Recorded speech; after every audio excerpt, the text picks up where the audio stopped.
Hello students of class 10th, welcome to the YouTube channel of Shankar classes. तो आज हम light को पढ़ने वाले हैं। 2 या 3 लेक्चर लाइट के लेंगे, ज़्यादा लॉन्ग नहीं लेंगे। 5 से 10 से 10 to 15 मिनट्स के लेक्चर हुआ करेंगे, तो इन्हें ख़त्म कर देंगे। ठीक है, 10 to 15 मिनट्स के 3 लेक्चर होंगे, बस उनको ख़त्म करते हैं। तो लाइट शुरू करते हैं। तो लाइट क्या होता है, लाइट का मतलब क्या है? तो लाइट क्या है? सबसे पहले तो ये फॉर्म एक एनर्जी की फॉर्म है। जैसे साउंड क्या एक एनर्जी की फॉर्म थी, ऐसे ये भी एक एनर्जी की फॉर्म है। तो लाइट क्या है? Light is the form of energy, form of energy, energy. ये एक एनर्जी की फॉर्म है। लाइट क्या है? एक एनर्जी की फॉर्म है। डेट हेल्प्स, ये हमें मदद करती है इधर उधर देखने के लिए। ठीक है, तो that helps to see around, आसपास इधर उधर के देखने के सेंसेशन को बताती है। ठीक है, तो ये क्या, लाइट एक एनर्जी की फॉर्म है जो कि that helps to see around us. ठीक है, ये मेरी लाइट है। तो अब ये लाइट क्लियर। अब इसकी कुछ प्रॉपर्टीज होती है। देखो प्रॉपर्टीज इसकी क्या क्या प्रॉपर्टीज है। सबसे पहले लाइट की स्पीड, लाइट की स्पीड ये मैक्सिमम होती है। लाइट की स्पीड मैक्सिमम होती है किसमें? वैक्यूम में। मैक्सिमम होती है वैक्यूम में। लाइट की स्पीड मैक्सिमम होती है वैक्यूम में। वैक्यूम मतलब यहाँ पे एयर का रेजिस्टेंस ना हो। ठीक है, वैक्यूम क्रिएट कर दिया मतलब एयर का रेजिस्टेंस ना हो, कोई भी रुकावट ना हो। ओके, तो इसकी मैक्सिमम स्पीड कितनी होती है? इसकी मैक्सिमम स्पीड होती है 3 × 10⁸ मीटर पर सेकेंड। ये इसकी होती है मैक्सिमम स्पीड। लाइट की मैक्सिमम स्पीड क्या होती है? 3 × 10⁸ मीटर पर सेकेंड। ठीक है, तो ये हुई लाइट। दूसरी बात, लाइट 2 फॉर्म में एग्जिस्ट करती है। लाइट के नेचर देखो, इसके ड्यूअल नेचर होते हैं। ठीक है, इसके नेचर ड्यूअल होते हैं। ड्यूअल नेचर मतलब लाइट के 2 नेचर होते हैं। एक होता है पार्टिकल नेचर होता है, एक पार्टिकल नेचर होता है और एक वेव नेचर होता है। एक वेव नेचर होता है। पार्टिकल नेचर का मतलब जब लाइट स्ट्रेट लाइन में ट्रेवल करती है तो वो पार्टिकल नेचर होता है।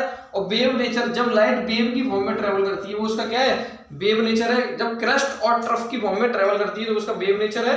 और पार्टिकल नेचर मतलब जब लाइट स्ट्रेट लाइन में ट्रेवल करती है। ठीक है, जब लाइट स्ट्रेट लाइन में ट्रेवल करती है उस प्रॉपर्टी को हम क्या बोलते हैं? आपने पढ़ा हुआ है छोटी क्लास में, rectilinear propagation of light.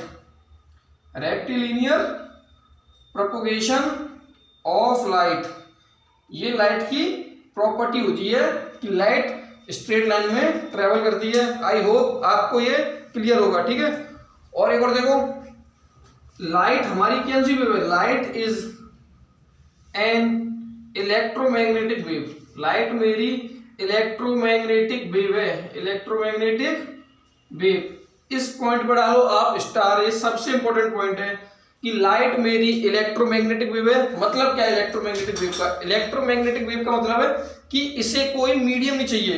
It does not require any medium. It does not require any medium. इसे कोई मीडियम नहीं चाहिए। इसे कोई मीडियम नहीं चाहिए। ठीक है, मतलब इसे ट्रेवल करे तो उसे कोई मीडियम नहीं चाहिए। वैक्यूम में भी ट्रेवल करती है, एयर में भी ट्रेवल करती है। तो यही है। तो लाइट कौन सी वेव होती है? इलेक्ट्रोमैग्नेटिक वेव होती है। इसे कोई मीडियम रिक्वायर्ड नहीं होता। आई होप आपको ये क्लियर होगा।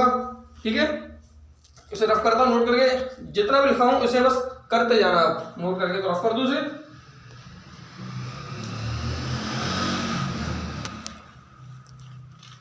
तो अब देखिए, अब आते हैं हम रिफ्लेक्शन ऑफ लाइट। अगला टॉपिक देखिए, reflection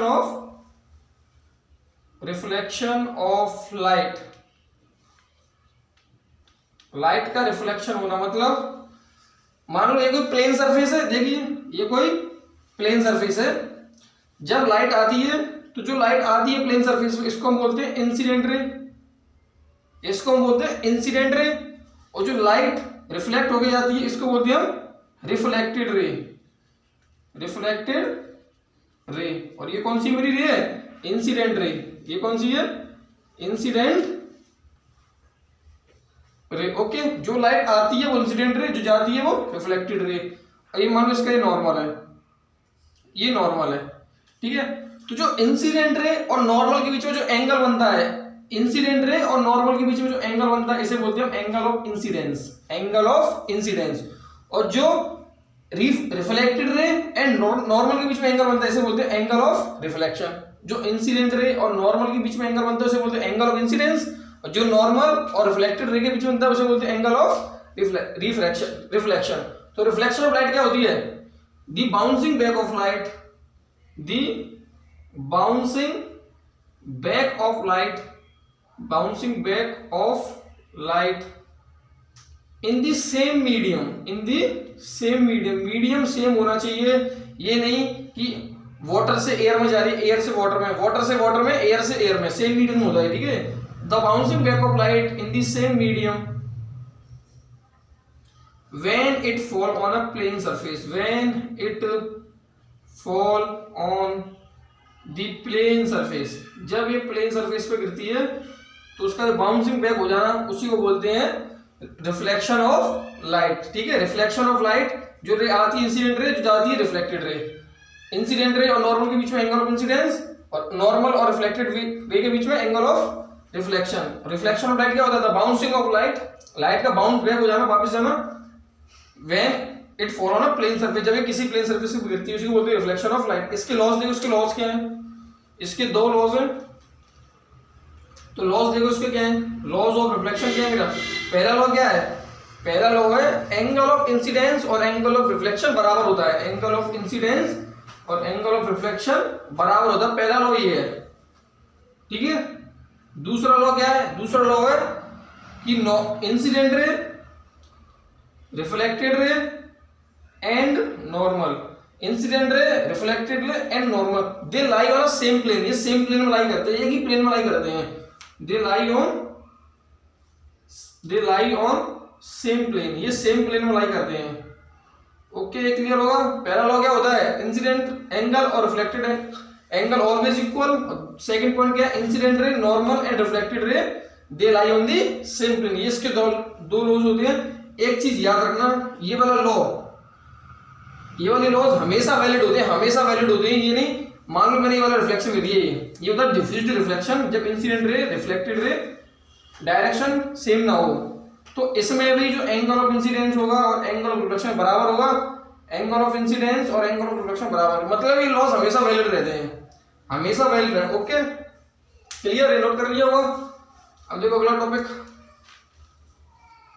reflection of light. Clear? अब हेडिंग डालो प्लेन मिरर। पहले हेडिंग डालो इमेज, रियल इमेज। एक इमेज होती है रियल इमेज और एक होती है वर्चुअल इमेज, वर्चुअल इमेज। इनमें क्या फर्क होता है? रियल इमेज वो इमेज होती है जिसे हम स्क्रीन पर ऑब्टेन कर सकते हैं, तो those image, the image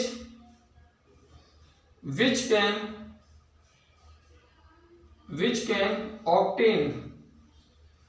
can obtain on screen, जिसे स्क्रीन को ऑब्टेन कर सकते हैं। और वर्चुअल इमेज को the image which cannot obtain on screen, जिसे स्क्रीन को ऑब्टेन नहीं कर सकते, which cannot obtain on screen। वो मेरी कौन सी इमेज होती है? वो होती है वर्चुअल इमेज। ये रियल इमेज, ये वर्चुअल इमेज। ओके, क्लियर हो गया? अगला पॉइंट देखिए, इसका एक एग्जांपल देखो रियल इमेज का। जो सिनेमा में मूवीज चलती है वो मेरी रियल इमेज होती है, ठीक है। सिनेमा स्क्रीन, ये कौन सी है? रियल इमेज आती है उसमें। और एग्जांपल प्लेन वर्चुअल इमेज, मतलब जो हम घर में मिरर्स में देखते हैं वो हमारी कौन सी इमेज होती है? Virtual image. वो क्या है? Plane mirror. ये किसमें? प्लेन मिरर में। ओके, क्लियर होगा? ये इसमें रियल इमेज में रेज एक्चुअली मीट करती हैं और वर्चुअल इमेज में रे मीट नहीं करती, ठीक है। अपीयरेंस टू मीट करती है, पीछे जाके एक्चुअली मीट नहीं करती, इसमें एक्चुअली मीट करती हैं। ओके, क्लियर होगा? रेफर दो से पॉज करके ना नोट करते जाना, इनके नोट्स बनाते रहना, मैंने एक बार याद कर लेना, आपको क्लियर हो जाएगा। ओके, अब हेडिंग डालो प्लेन मिरर। नेक्स्ट टॉपिक है प्लेन मिरर।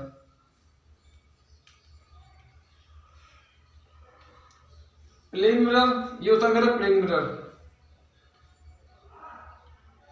सबसे पहला पॉइंट, प्लेन मिरर की फोकल लेंथ क्या होती है। ये क्वेश्चन इंपॉर्टेंट आपके बोर्ड एग्जाम के लिए, एमसीक्यूज में आ सकता है कि प्लेन मिरर की फोकल लेंथ क्या होती है।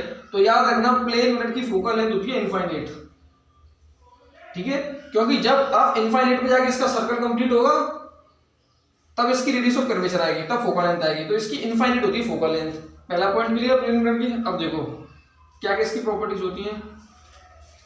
तो इसकी सबसे पहला प्लेन मिरर में जो इमेज, जो ऑब्जेक्ट की हाइट होगी, हाइट ऑफ ऑब्जेक्ट है HO, हाइट ऑफ ऑब्जेक्ट, ठीक है, और इमेज की हाइट, ये वापस जाएगा तो मीट तो करेगा नहीं, तो अब ऐसे जाके ऐसे अपीयरेंस टू जाके मीट करेगा इधर, ठीक है। मान लो ए भी है तो मेरे पास A डैश B डैश आ जाएगा, ठीक है। तो सबसे पहला पॉइंट इसमें हाइट ऑफ इमेज और हाइट ऑफ ऑब्जेक्ट बराबर, हाइट ऑफ ऑब्जेक्ट और हाइट ऑफ इमेज ये बराबर होती है। दूसरी बात, दूसरा पॉइंट इसमें ऑब्जेक्ट डिस्टेंस, ऑब्जेक्ट डिस्टेंस जो कि ये होता है, ये ऑब्जेक्ट डिस्टेंस है, ऑब्जेक्ट रखा है मिरर से दूर, ये बराबर होता है इमेज डिस्टेंस के, ये बराबर होता है इमेज डिस्टेंस के। इमेज डिस्टेंस ये वाली डिस्टेंस और ये वाली डिस्टेंस बराबर होती है प्लेन मिरर के केस में ओनली, ओके। थर्ड पॉइंट देखिए इसका, थर्ड पॉइंट, जो प्लेन मिरर का मैग्निफिकेशन होता है वो 1 होता है, प्लस का 1। जो प्लेन मिरर का मैग्निफिकेशन होता है वो प्लस का 1 आता है, ओके। फोर्थ पॉइंट, जो प्लेन मिरर में इमेज बनती है वो कैसी इमेज होती है, वर्चुअल इमेज होती है, वो वर्चुअल इमेज होती है, ओके। ये सारे पॉइंट पॉज करके नोट करो, ठीक है, उतार लिया होगा। अब देखो एक पॉइंट है लेटरल इन्वर्जन, लेटरल इन्वर्जन। ये लेटरल इन्वर्जन क्या होता है, लेटरल इन्वर्जन, इसका मतलब है जब आप मिरर में देखते हो तो आपका जो लेफ्ट हैंड होगा वो राइट हैंड दिखता है और जो राइट हैंड होगा वो लेफ्ट हैंड दिखता है। तो ये होता है lateral inversion. Lateral inversion phenomena होता है जिसके अंदर जो लेफ्ट हैंड होगा वो क्या दिखेगा आपको, राइट हैंड, और जो राइट हैंड दिखेगा वो लेफ्ट हैंड दिखेगा, ठीक है। प्लेन मिरर के केस में होता है ये, वही मेरा लेटरल इन्वर्जन होता है, एक छोटा सा फिनोमेना है ये होता है, ठीक है। अब स्फेरिकल मिरर्स देखो, स्फेरिकल मिरर्स,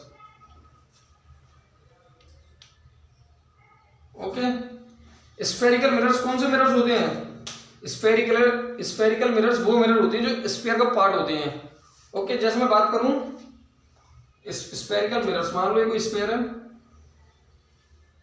जब मैं इसका एक पार्ट निकाल दूंगा, ये वाला मान लो, ये वाला पार्ट जब मैं बाहर निकाल दूंगा इसे, इधर आ गया बाहर, तो ये क्या है, एक मिरर बाहर आ गया मेरे पास, स्फेरिकल मिरर, ठीक है।